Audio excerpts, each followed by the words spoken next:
پھر خدا نے حکم دیا میرا حبیب ان کو دعوت ایمان دو.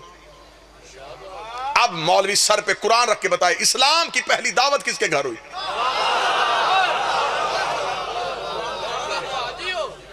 آج تک کبھی مجلس مندر میں ہوتے ہوئے دیکھی؟ کبھی کسی مولوی نے جمعہ چرچ میں پڑھایا ہو؟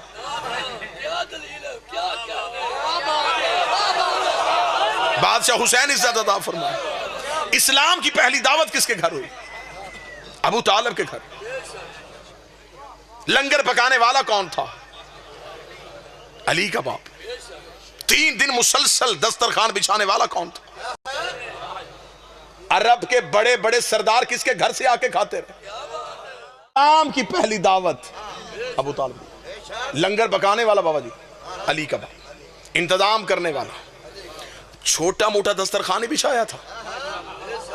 جہاں مکے کے سردار آنے ہوں اونٹ ذبح کیے گئے.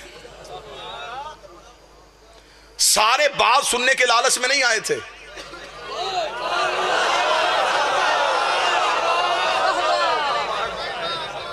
کسی کی لنگر بھی مجبوری تھا. عرب میں اتنا اچھا کھانا انہی کے دسترخوان سے ملتا. لوگوں کا رش دسترخوان بچھا ہے. پہلے دن مجلس نہیں ہوئی, صرف لنگر.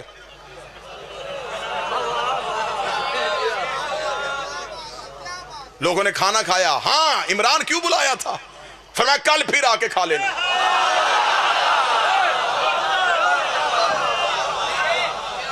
اگلے دن گئے پھر ویسا ہی دسترخوان. کیا کروانا چاہتا ہے؟ ابو طالب چاہتے تھے کہ نمک رگوں میں بس جائے. نمک حرامی کرتے ہوئے تھوڑا سوچے تو صحیح. 2 دن صرف لنگر, مجلس کوئی نہیں. دوسرے دن بھی اچھا خاصا کھا کے چلے گئے. عرب کے لوگ چکھتے نہیں تھے, اڑاتے تھے. ان کی خوراک پڑھی جائے تو عقلیں حیران ہو جائیں. ایک ایک اونٹ ایک ایک بندے کی خوراک تھی اور جی بھر کے کھا رہے تھے. تیسرے دن رسالت مآب نے حضرت ابو طالب کے پاس آ کے کہا چچا اتنی محنت کا فائدہ؟ بات تو سن کوئی نہیں رہا. فرمایا آپ بتائیں تقریر کرنا کب چاہتے ہیں؟ رسالت مآب نے تیسرے دن کہا میں چاہتا ہوں کہ آج تقریر ہو. اسے کہتے ہیں ابو طالب. مسکرا کے علی کے باپ نے کہا پھر آج کوئی نہیں جائے گا.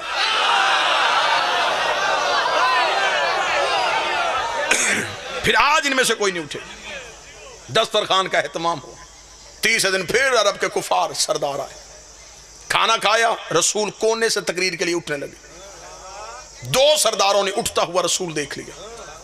انہوں نے ایک دوسرے کو آنکھ کا اشارہ کیا کہ وہ اٹھنے لگا ہے. اس سے پہلے کہ وہ تقریر کرے ہمیں اٹھ کے جانا چاہیے. سردار اٹھے, اپنی اپنی ابائیں سیدھی کی. گھر کے بیرونی دروازے کی طرف دیکھا. علی کے باپ نے تلوار نکال کے دروازے پر رکھی.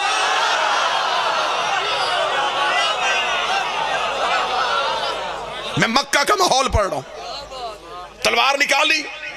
تلوار کی نوک اپنے گھر کے بیرونی دروازے پر رکھی. کفار نے دیکھا. ابو طالب یہ کیا؟ فرمایا خاموش,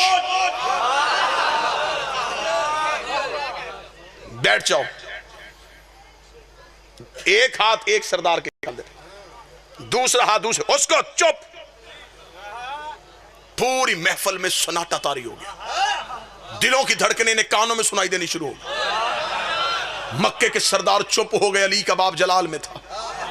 رسول کی طرف نگاہ گئی, پھر چہرے پہ کوئی غصہ نہیں. مسکرا کے قوم یا سیدی و یا مولایا. اور سیدی مرشدی کہنے والوں آؤ تمہیں بتاؤں سب سے پہلے سیدی کا لفظ کس نے کہا تھا؟ فرمایا قوم یا سیدی و یا مولا. اٹھو میرا سید, اٹھو میرا مولا. فتکلم مما تحبون, اور کہہ دے وہ جو تو چاہتا ہے. وبلغ رسالت ہمیں ربک, اور پہنچا وہ رسالت جو تیرے رب نے تجھ پہ نازل کی ہے. ابو طالب کا جملہ کہنا تھا خدائی جھوم گئی. خدا نے کہا ابو طالب تو نے تو پہلے بھی بڑے احسان کیے تھے, ایک احسان تو نے اور کر دیا ہے. تو نے 40 کافروں میں میرے محمد کو مولا 1.25 حاجیوں میں تیرے علی کو مولا کہہ.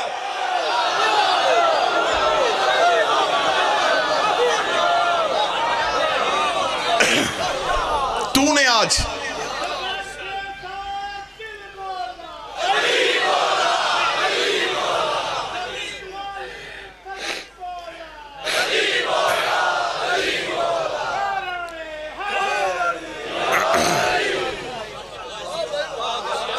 بلغ، حضرت ابو طالب نے لفظ استعمال کیا بلغ. خدا نے کہا یہی لفظ میں واپس دہراؤں گا. تو نے آج کہا بلغ رسالتوں، پہنچا وہ رسالت. یہی لفظ میں محمد کو واپس دوں گا. یا ایھا رسول بلغ ما انزل علیک. یہ لفظ بلغ پہلی بار ابو طالب کی زبان سے نکلا. 40 کافر خاموش ہو کے بیٹھ گئے. اب رسول تقریر کے لیے اٹھے. ابھی کوئی مسلمان نہیں ہے. یہ جو میں وقت پڑھ رہا ہوں یہ سوچ کے سنیے گا، ابھی کسی کا باپ بھی مسلمان نہیں. ابھی سارے کافر، اسلام کی پہلی تقریر ہے، ابھی سارے کافر بیٹھے. تقریر ہوگی، پھر یہ نبی سے متاثر ہوں گے، پھر یہ نبی کے قریب آئیں گے، پھر یہ نبی کی بات کو تسلیم کریں گے، پھر یہ مسلمان بنیں گے، پھر یہ نبی کی صحبت میں بیٹھیں گے، پھر یہ صحابی بنیں گے، پھر یہ رضی اللہ ہوں گے. اتنا ٹائم تھا بھی کافر کو رضی اللہ ہونے میں. سارے کا سارا کفار کا ماحول.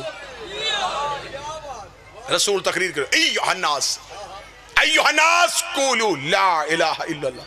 او انسانوں کہو اللہ ایک ہے. یہ کہہ کے رسول چپ ہوئے. سرداروں کی چاروں طرف دیکھا، نگاہوں میں نگاہیں ڈالی، سب کی جھکی نظریں اٹھ گئی. کیا کہا تو نے؟ فرمایا لا الہ الا اللہ، اللہ صرف ایک ہے. سرداروں نے ایک دوسرے کا چہرہ دیکھا، ہر ایک کے چہرے پہ تنزیہ مسکراہٹ آئی. کہہ کے آہستہ آہستہ اونچا ہونے شروع ہوئے. واہ، یہ کہہ رہا ہے اللہ ایک ہے. ایک سردار نے اٹھ کے اپنی دستار کو سیدھا کر کے کہا یہ کون کہتا ہے کہ اللہ ایک ہے؟ فرمایا انا محمد عبدہ و رسول. اس لیے کہ میں محمد اس کا عبد اور اس کا رسول ہوں. اتنا کہنا تھا، کفار کہنے لگے اچھا تو عبداللہ کا بیٹا نبی بن گیا، تو نبی ہے؟ یہ کون بتائے گا کہ تو نبی ہے؟ یا پیچھے سے 13 سال کا علی پنجوں پہ کھڑا ہوا، آواز آئی اشہد ان لا الہ الا اللہ. میں گواہی دیتا ہوں وہ ایک ہے، پھر یہ بھی گواہی میں دیتا ہوں یہ اس کا رسول ہے. کفار نے پیچھے مڑ کے دیکھا تو پیچھے علی کھڑے تھے، آگے دیکھے تو آگے مصطفیٰ کھڑے تھے. اگلی سطر بھی خوبصورت ہے اگر یہ پنجاب کا مجمع سمجھ لے. ابو طالب کے دونوں بیٹوں نے پورے کفر کو گھیرے میں لے لیا.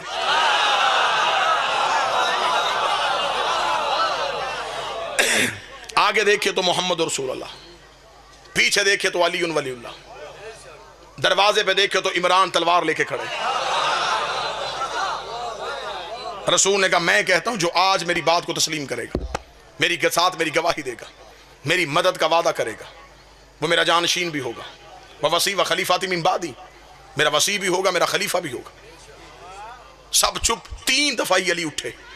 میں گواہی دیتا ہوں اللہ ایک ہے، میں گواہی دیتا ہوں تو اس کا رسول ہے. 3 بار جب علی اٹھے، رسول نے کہا اگر تو نے 3 بار میری گواہی دی پھر میں بھی گواہی دیتا ہوں تو اس کا ولی ہے، میرا وصی ہے، میرے بعد میرا جانشین ہے، میرے بعد میرا خلیفہ ہے.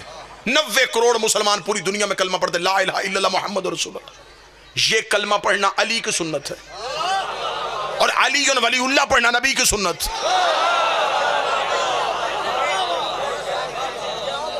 ایک موڑ یہ پہلا اسلام کا جس میں سب سے پہلے ابو طالب کے بیٹے نے اٹھ کے کھڑے ہو کے گواہی دی. یہ پہلی گواہی تھی جو اسلام میں دی گئی. اسی گواہی کی لاج رکھتے رکھتے بیٹے کربلا میں آ گئے اور بیٹیاں شام کے بازار میں آ گئے.